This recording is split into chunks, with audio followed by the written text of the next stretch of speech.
Are you comfortable? Ready? Rizky, are you ready to play ball? Big ball. You dribble first. You do like this. That is one part. Now it's your turn. Okay, can?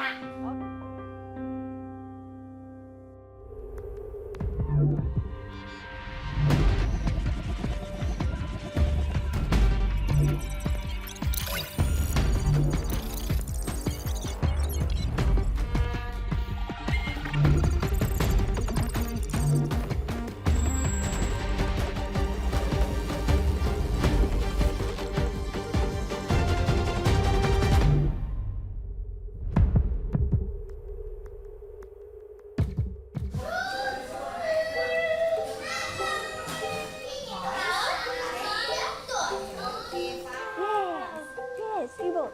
Dribble, dribble. You can do it. One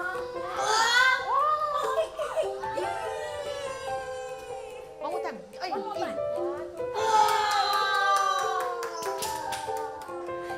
Penat. Penat. Bagaimana Nusha? Memang ternyata bukan mudah, Puan Faraliza. Ini saya baru jaga satu anak keluarga khas ni. Dah termengah-mengah. Bagaimana prestasi saya ni? Okey, saya nampak macam Rifki ni macam gembira lah melakukan aktiviti dengan Nusha kan. Dan saya lihat dia dapat melakukan aktiviti, goal dia yang dia nak capai dia dapat capai. Ya. Jadi aktiviti yang Nusha buat tadi tu apa yang goalnya tu sebenarnya? Untuk memastikan bahawa beliau dapat mengikuti arahan saya. Okey. Yang bab tu kan, you kasih arahan tu kan, mesti nak clear dan something yang dia boleh fahami. So kalau misalnya cakap tadi dribble the ball, dia tak tahu apa dribble tu. Pakai ayat yang mudah, yang simple. Mudah.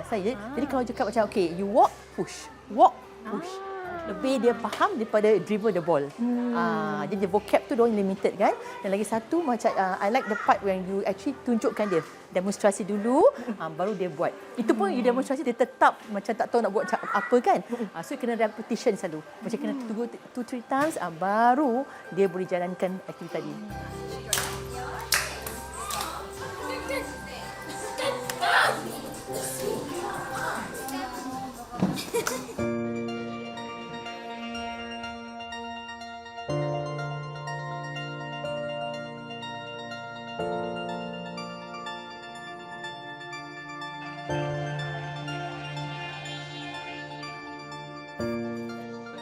Puan Farah, anda sendiri mempunyai seorang anak berkeperluan khas iaitu autistik.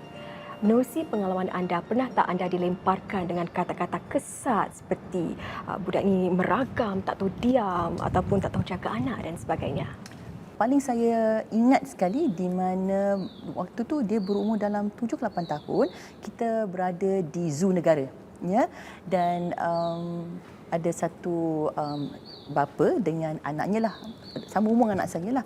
Dan waktu itu hati anak saya nak berkawan, tapi dia tak tahu macam nak berkawan sebab dia tak boleh express kan, dia tak boleh cakap. Jadi apa dia buat, dia pijak kaki atau kasut budak tu. Jadi bila berlakunya macam itu, bapaknya marah dan bapaknya maki perkataan yang mula pada F. Jadi saya terperanjat lah. Bila saya dengar tu, saya tak tahu, saya speechless. Dan saya terus tergerak untuk beritahunya yang anak saya ni istimewa, dia mempunyai autism. Memang waktu itu awareness memang tak ada. Bagaimana reaksi beliau apabila diberitahu tentang anak anda sebenarnya mempunyai autisma? Nampak dia malulah. Dan dia minta maaf. Kerana dia tak tahu apa-apa tentang apa autisma tu dan kenapa budak tu anak saya berkelakuan begitu, dan dia minta maaf dan dah itu je. Antara jenis kurang upaya, autisma merupakan keperluan khas yang paling banyak dikesan di Singapura, terutama sekali di kalangan anak-anak prasekolah. Bagaimana pula di MIG Hub sendiri? Di MIG Hub, autisma ialah paling tertinggi dalam center kita. Ya. Dalam 70% anak-anak yang datang ke MIG mengalami autisma. Autisma ialah sebuah kondisi pembangunan berpanjangan di mana seseorang itu punya gangguan otak dan saraf yang agak kompleks, ya, dan ia affect dia punya perilaku dan juga cara mereka berfikir. di MIJ Hub, anak-anak yang mengalami autisma yang paling tinggi dan followed by other special needs lah, macam ADHD ataupun delay dan sebagainya. Dan saya berfikiran autisma sekarang mungkin banyak yang mengalami autisma ataupun banyak yang didiagnose berkebutuhan khas kerana adanya tara assessment. Jadi sebelum anak tu masuk darjah 1, mereka harus berjumpa dengan pakar untuk to be assessed. Yang dia bersedia tak untuk pergi ke sekolah rendah.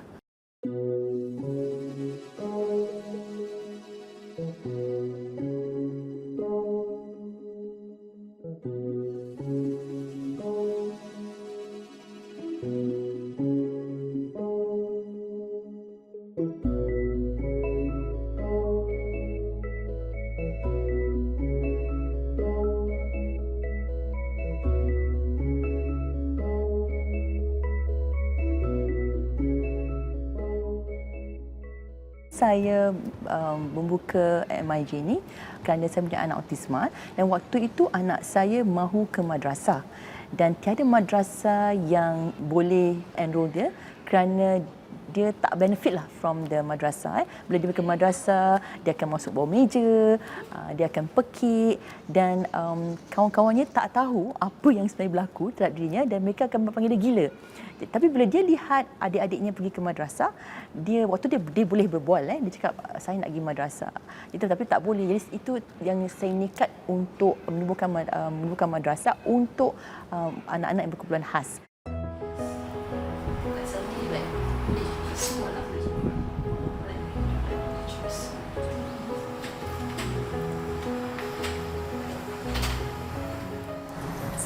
Waalaikumsalam. Puan Farah. Nursha, Kenapa ajak saya jumpa di bilik store Masjid Sultan ni?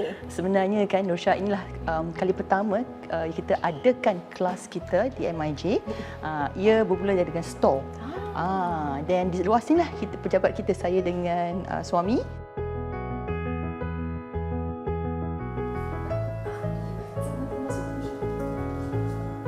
Sekarang jadi bilik Dobi kan. Kita mula dengan 15 murid 15 murid pertama. Dua kelas pagi dan tengah hari. Jadi dalam satu kelas ada 7 atau 8 maksimum lah. Dengan bayangkan 8 murid dengan 2 atau 3 guru. Kenapa Masjid Sultan dipilih jadi hub MIJ? Itu sejarah Masjid Sultan mula-mula kita berikan kita punya proposal lah kepada chairman. Yes. So bila kita presentkan kita punya presentation tentang MIJ ni, mereka sukalah dan memberi sokongan, dan tempat pada waktu itu tempat yang paling mereka ada adalah ni, storeroom ni lah. Dan kini selepas 12 tahun, berapa ramai anak murid anda? Tahun ini tahun almost ni 370. Dari 15 kepada 370. Kebanyakannya dari weekend program lah. Itu yang paling ramai sekali. Kalau daily, kalau macam daripada hari Isnin ke hari Jumaat, dalam 80 dua center dalam 80 budak. Salah sebuah cawangan iaitu di Changi sedang melalui Ubah Elok. Berapa kos renovasi di tempat baru ni? Kos renovasi tempat baru tu menjangkau hingga sekarang 270,000 hingga 300,000 around there. Jadi sekarang kita hanya mungkin about 100,000, jadi kita perlu lagi 100 lebih ribu sokongan dari masyarakat lah. Bagaimana masyarakat boleh membantu? Kita ada di laman kita Fund My Schoolnya kempen. Mungkin masyarakat boleh sumbang diri through that campaign, dan juga kita berharaplah koperasi-koperasi yang mana di luar sana boleh membantu kita lah. Hopefully dengan wang yang telah kita kumpulkan tu kan, kita boleh dapat ubah suai lah. Sekarang kita ada not on par with the mainstream or the schools out there. So kalau kita boleh perbaiki lebih baik, semua dengan tujuan untuk murid kita bermanfaat, itu lebih baiklah.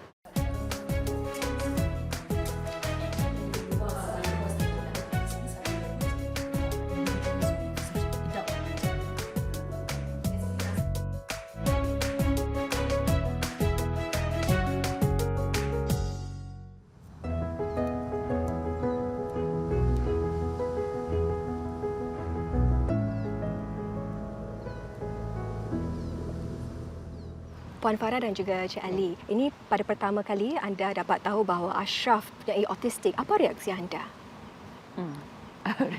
reaksi kita berbeza lah. Saya ibu kan, jadi saya lebih emosional lah. Bila saya dapat tahu yang dia ada autisma tu, memang saya tak tahu apa. Sejak usia berapa tu? Sejak usia dia didiagnose sejak usia 3 tahun. But sebelum tu dia kena sawan beberapa kali. Dan itulah yang menyebabkan dia didiagnose dengan tuberous sclerosis, sejenis penyakit yang non-cancerous tumor lah. So apparently dia punya tumor tu dekat belakang bahagian brain dia.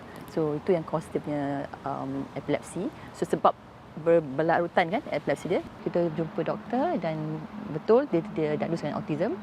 Dan waktu tu saya menangis lah. Saya menangis macam anak pertama kan. Cik Ali, bagaimana Cik Ali berikan sokongan pada waktu itu?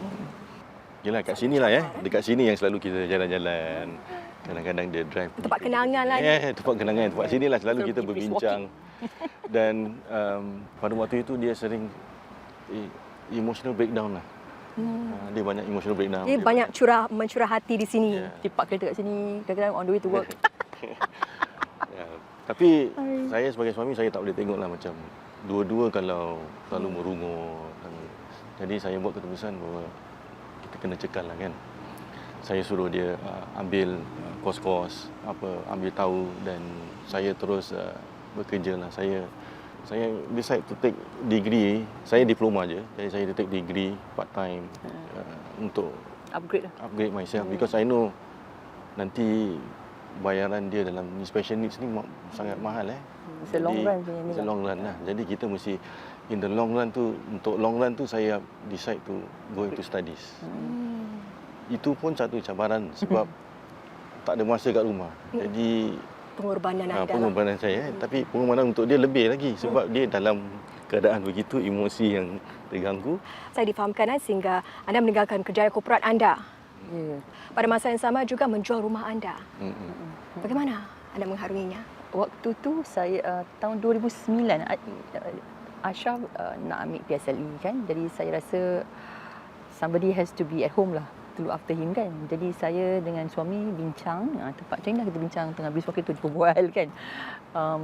Cakap lah macam should we sell our house? That time kita stay in a private house. So at least kita kalau jual rumah kita ada access to. That's where kita boleh depend on part of savings lah to actually tengokkan macam Ashraf punya therapy and so on kan. In 2010 I quit my job and focus on him. Saya bersyukur sebab suami very supportive lah in raising Ashraf. I'm not alone Jadi tak semestinya tanggungjawab tu pada salah satu. It has to be together. Like my husband said, it takes the whole village to raise a child, but actually it takes a whole nation to raise a special child. Yeah. Apa iktibar ataupun nasihat yang anda berdua boleh kongsi kepada mereka yang juga mempunyai anak istimewa ni? Sebagai ketua keluarga tu, kita mesti tenang lah kan bila kita menghadapi satu masalah tu, dan juga tenang juga untuk memikirkan masa depan dari segi short term, long term dan medium term. Pengorbanan kita tu banyak orang yang tak nampak tapi banyak pengorbanan kita buat. Bila Ashraf kecil tu, dulu tu memang duit tu memang betul susah. Ini tak cakap tipu, betul-betul je susah. Nasihat saya, especially mothers, young mothers, kalau macam dia baru tahu yang anak tu baru didiagnose kan, memang kita akan go through that period whereby grieving period. Okay, can be 1 year, 2 years, can be more than that. Tapi nasihat jangan ambil terlalu lama. For me also, I went through it, tapi dalam 2 tahun saja. Then the first thing action yang kita ambil is to manage ourselves first. That's what I learned lah. Manage my emotion first, and then think it as macam ni satu Allah kasih anak tu satu amanah kan.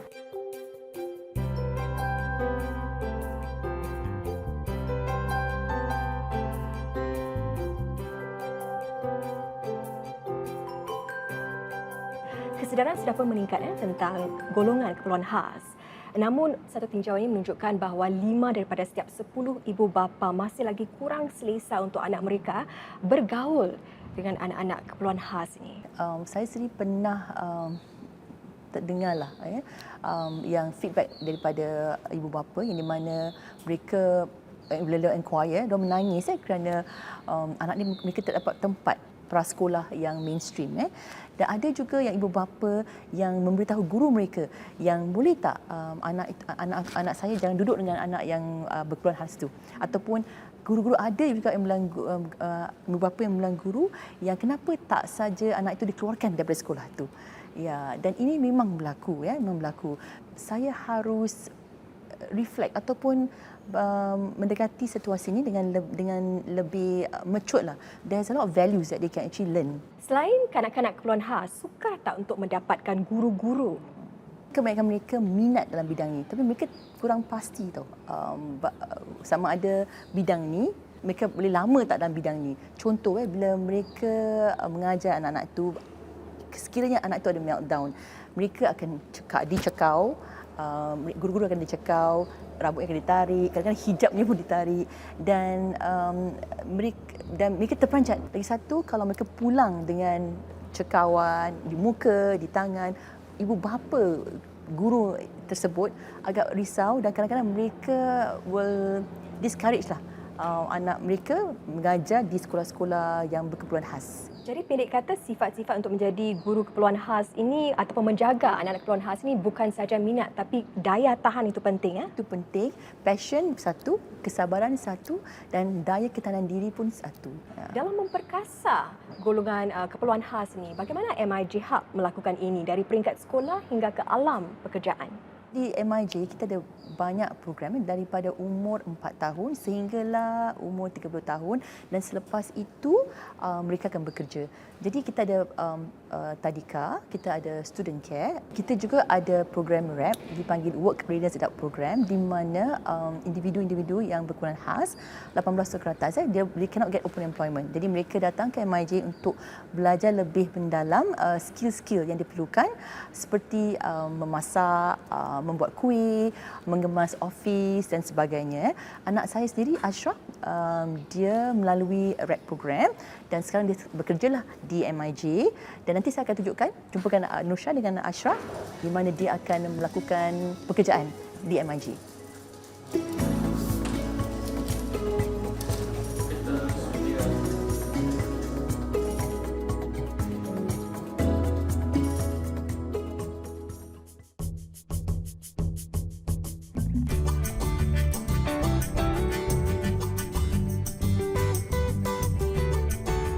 Nusha ni tempat di mana our employees with special needs bekerja.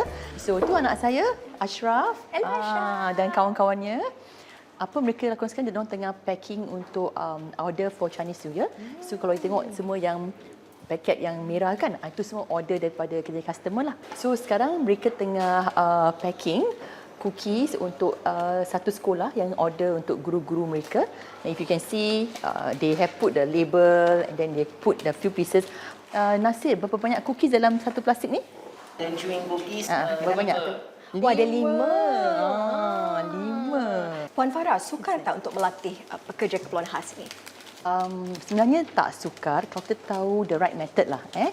Contoh pertama, kita harus preempt mereka apa yang mereka harus lakukan, dan kedua, arahan yang diberikan harus mudah dan senang difahami, dan ketiga, kita mesti demonstrate dulu sebelum mereka lakukan.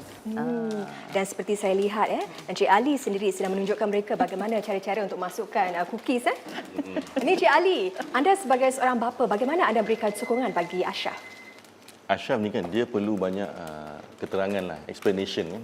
Kenapa dia kena buat sesuatu, mengapa dia berbuat sesuatu, dan lepas tu apakah dia akan dapat selepas dia berbuat sesuatu. Kira kalau nak motivate dia pergi kerja tu, kadang-kadang kita explain, oh Ashraf, when you go to work after this, maybe end of the year kita dapat pergi holiday, you dapat duit banyak. So ini motivasi untuk dia lah bekerja.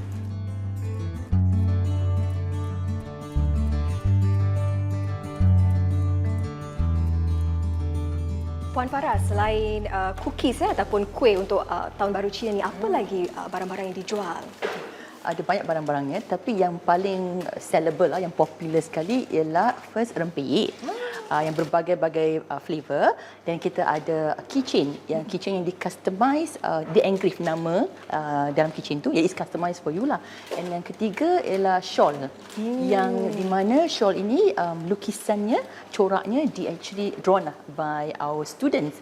Dan bagaimana orang ramai boleh mendapatkan hasil tangan mereka ni? Mudah aja Nusha, diorang boleh pergi ke our website mijhub.com, dan di situ mereka boleh order berbagai-bagai barangan yang kita jual.